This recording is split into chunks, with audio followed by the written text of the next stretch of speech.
Welcome back, everyone, to the Neo-Reality brand of Neo-Reality the WrestleVerse. Oh man, this match. What should have been WWE's early jumpstart for match of the year turned into what WWE wants to turn into, a complete clusterfuck that now looks like it will not have the payoff people were hoping for at the end game. Because a match that looked like it's going this route afterwards now looks like it's not going to go any route until after said events. But yeah, Roman Reigns versus Seth Rollins, or as WWE wants to give him now, Seth freaking Rollins, because WWE is a joke and they want to turn anything that was remotely cool about a wrestler's name into a clusterfuck. Because Seth freaking Rollins is the new name they're going for, because of course they are. And here's the thing, the build-up is both frustrating and typical WWE retcon, and also trying so hard to be good with callbacks to the Shield. So one of the things that starts the feud is actually pretty great. Seth Rollins knocks on the door, answers it, and laughs maniacally like he's the Joker, even though he doesn't have any of the aesthetics of the Joker yet. But the knocking actually does the theme song of The Shield.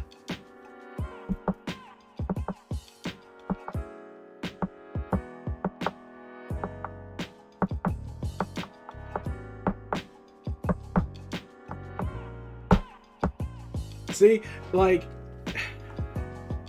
that's kind of cool when you do that. And then, but I was like, I can't get myself hopes up. It's gonna go into a train wreck soon. And sure enough, because you already know from the start that this mocks the brand split, and kind of once again reminds you why the brand split ultimately is no longer mattering to Vince. I'm like, sure, there's that brand to brand invitational, basically the cop out of we can use a cheap out excuse instead of actually doing brand trades that would have justified it and made sense, like how they just inexplicably moved Big E back to SmackDown like right the hell out of nowhere and never gave a proper explanation as to why, or even used Xavier Woods' actual injury as a reason for him to request to move to SmackDown. That would have made sense, but you know, this is WWE and making sense is a crime. So yeah, that happened, and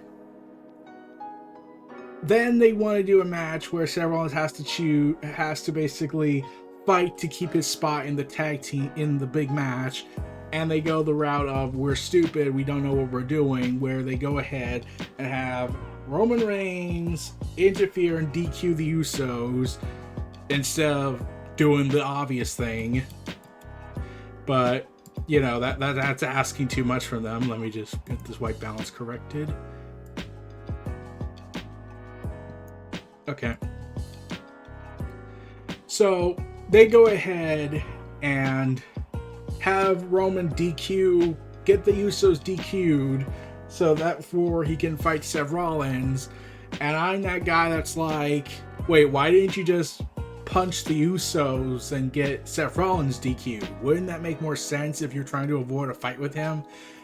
So yeah, WWE's already betrayed my trust on this.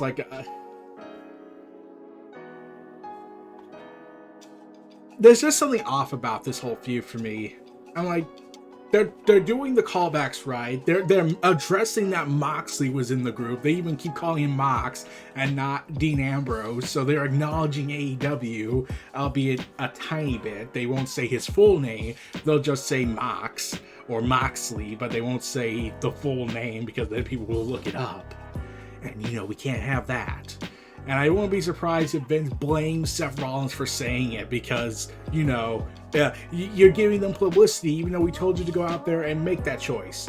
We're not edgelords or anything. We're not trying to be edgy to be cool. But moving on from that. And Seth Rollins gets into Roman's head and you're like, you actually, and there's an actual real chance Roman could lose the Universal title, give it to Seth Rollins, and then he can fight Brock Lesnar for the WWE Championship instead as the main event, and the Universal title gets thrown to the wayside back to Raw. And we finally get to the match itself, and the psychological warfare continues as Seth Rollins reveals his entrance after Roman. He is dressed like the Shield. He's dressed in the Shield attire, and it's just awesome to see because that psychological warfare is just good. I would have wished he had dyed his hair a bit blonde just to go full on reminiscent of the past. But they didn't. That was probably asking too much from Vince. But yeah, Seth goes ahead and gets in Roman's head a lot. Like, all throughout this match, Roman's psychologically being manipulated. He's being broken by Seth Rollins. And Roman is dishing out punishment after punishment. And Seth Rollins is just laughing, cackling like a hyena. And you're just wondering, could this really be it? Seth Rollins gets the advantage. But you're also left wondering, who do I even cheer for in this? Is it Seth or is it Roman? Because there is a problem here. They're both heels, and neither one of them have done something that makes you hate them in terms of this storyline they're doing. And Roman's saying he hates Seth Rollins no matter how many times he and Seth were the ones that started up the reunion, even though the first time was really Jon Moxley and Seth. But then they go ahead and say that Roman and Seth kept trying to bring it back more times than Moxley ever did, which is actually true from the continuity standpoint, so I'll give you that, Vince. But yeah, Roman decrees he hates Seth, so drama queen. I think the problem with this story for me is that the amount of times they reunited the Shield.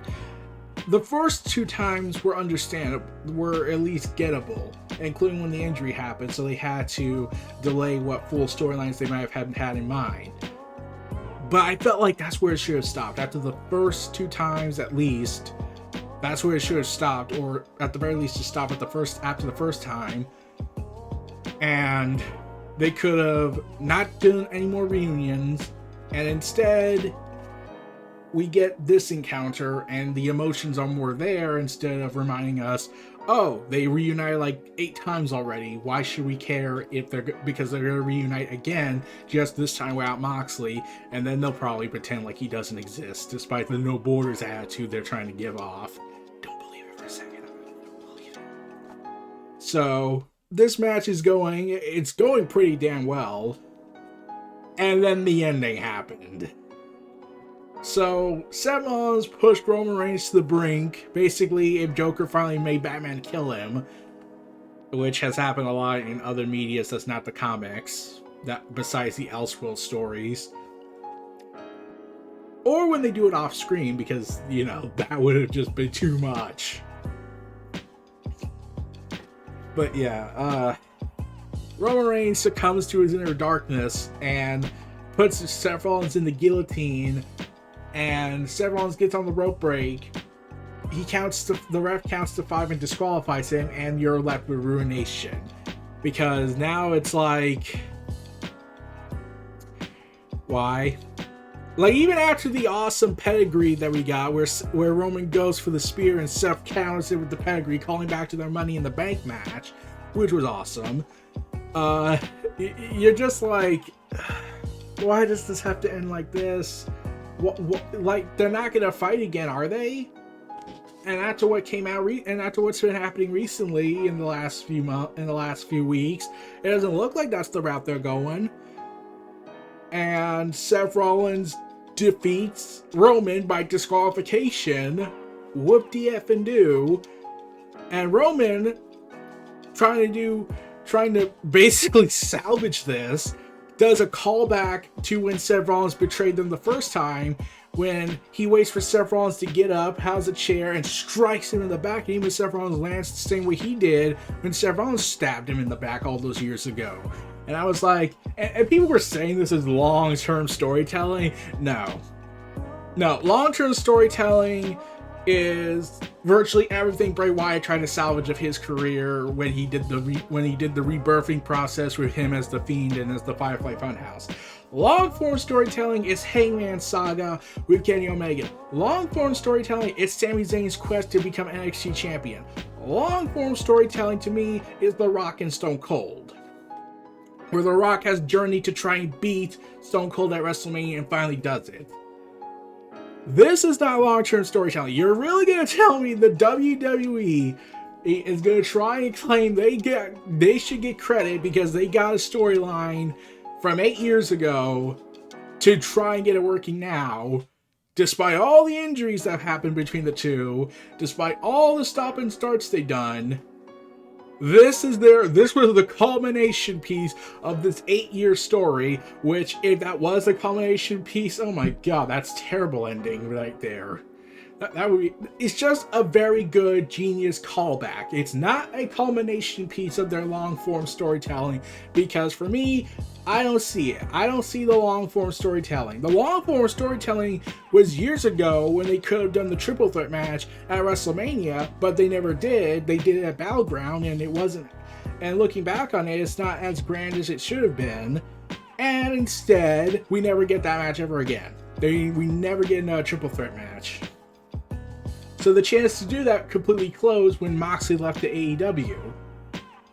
So Roman and Seth have to work this storyline without Moxley, and now we're left with a disqualification finish. And everyone was thinking, and once again, the defense committee of the tribalist side of WWE defends WWE for this decision because they say, oh, it will matter. Seth Rollins is going to be added to the triple threat, is going to be added to WrestleMania. You know, do a long form storytelling with Brock Lesnar or Seth Rollins and Roman Reigns from WrestleMania 31. And I'm just going to be like, okay, is that the plan? If that is the plan, okay, but everything that's been saying for the last months, for the multiple months that's been going on, said the end game was Roman versus Lesnar round 566. I don't think Seth Rollins is going to factor into it. This is just basically them running out of people on SmackDown side, and they don't want to do another draft pool. So they said, we gotta get someone from Raw. Who is the best person that could fight Roman on Raw, from Raw? And they went with Seth Rollins. I'm like, they're not going to put Big E. He just lost the title and he can't lose another match until they say they don't care anymore. And then they recently said they don't care anymore about Big E. So, and Blood Money was still a few weeks away, so they couldn't get Goldberg yet. So you're left with this, and as much as Seth Rollins and Roman's tried to make it work, they're basically battling WWE creative. And this is the thing I'm going to point out. This is my biggest gripe with WWE. How is it that we get good content at times, albeit with the amount of stupid that came with this storyline? Why is it that we would get Bobby Lashley versus Lesnar, the match everyone was asking for years, and we get Roman keeping his Universal title to take on Seth Rollins at the Royal Rumble? That's only happening because Roman got sick.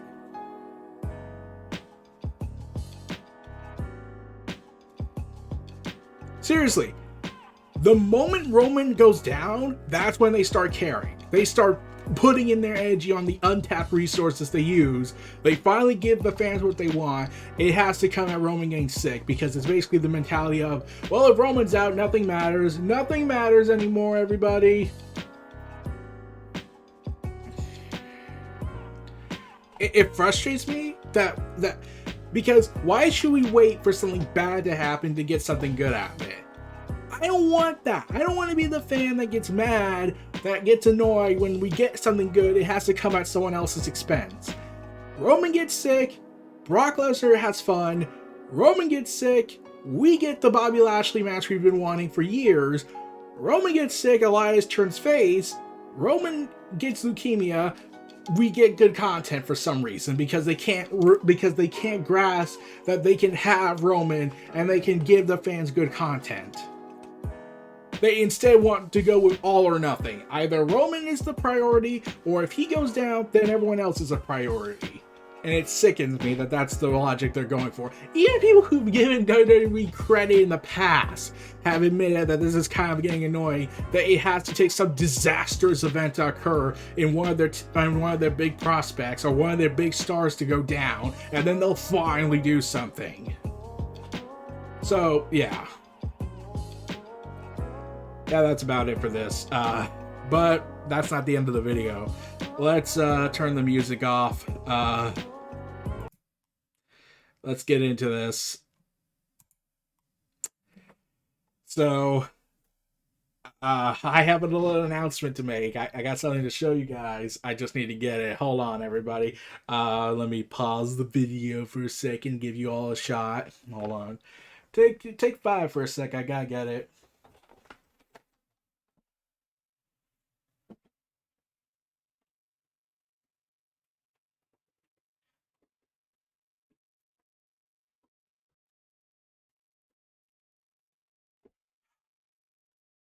So yeah, Seth Rollins or Reigns.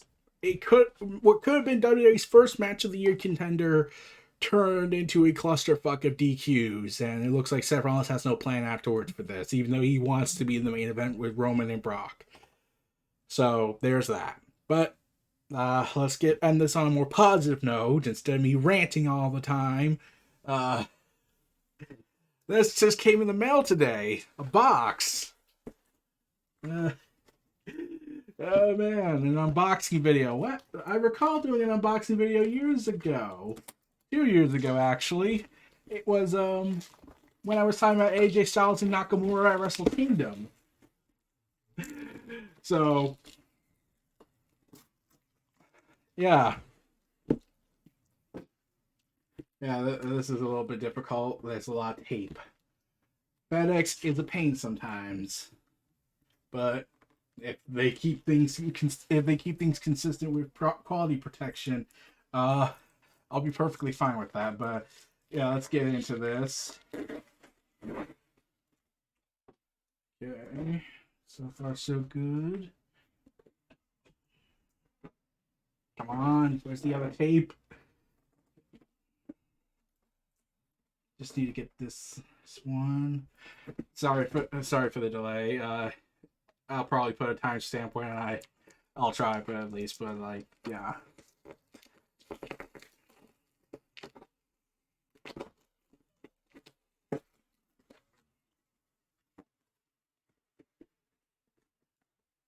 Man, this is heavy.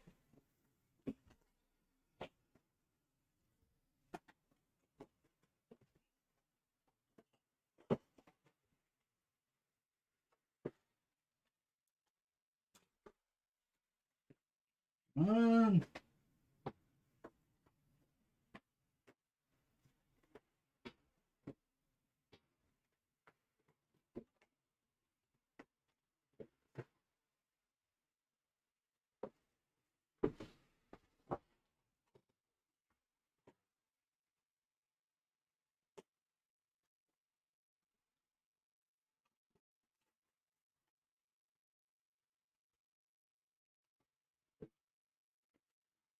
This is a terrible unboxing video. I'm sorry, everyone. I really am.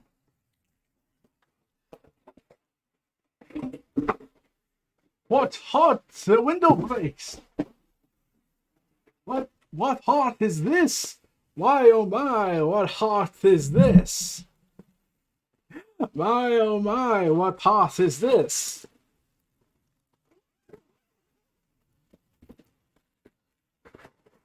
Could it be? Is it possible? Am I that bored with life that I must spend something? Or if my tax returns were that great? I won't go in my taxes talk.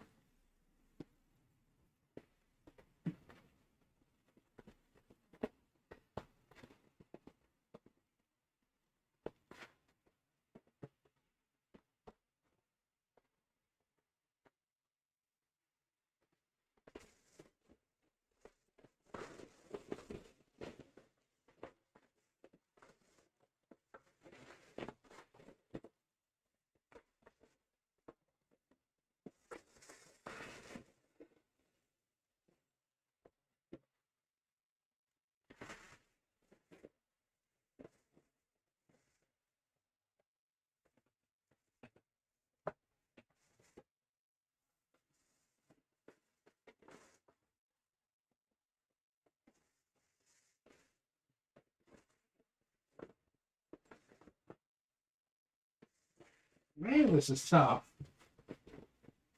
I had much less difficulty from last time.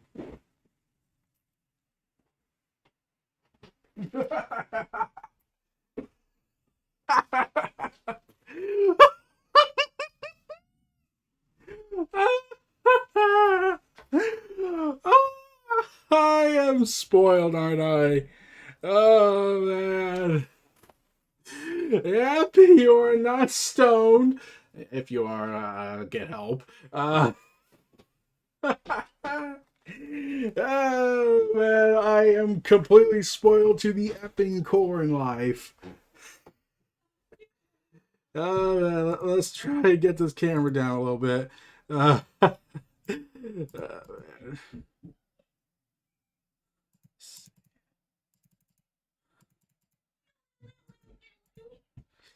Oh, man, I'm so screwed.